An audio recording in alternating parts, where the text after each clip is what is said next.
In this video, I'm going to show you how to blacklist anything on Axiom. So the first thing you'll need is an Axiom Pro account, and in case you don't have one yet, there's a link down below in the description as well as in the pinned comment, and if you sign up using my link, you'll get a 10% discount on all trading fees forever. So make sure you check it out. Axiom is the best platform for meme coin trading.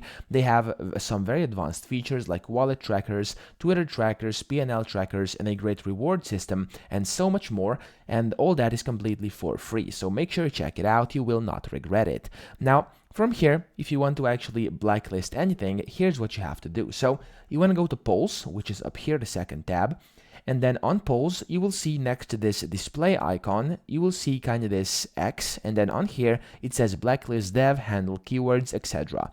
Click on that.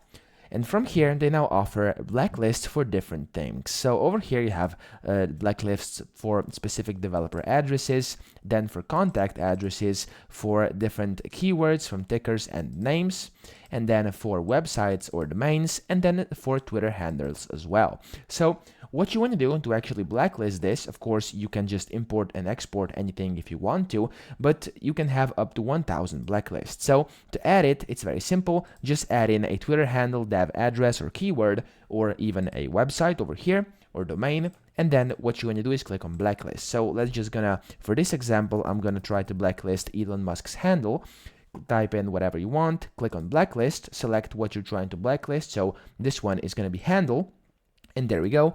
Under handles, I now have the Elon Musk handle blacklisted. Now I'm going to undo this, of course, and that's how you can do that as well, and that's pretty much it. So I hope this video helped you out. If it did, please subscribe to the channel and help me out as well.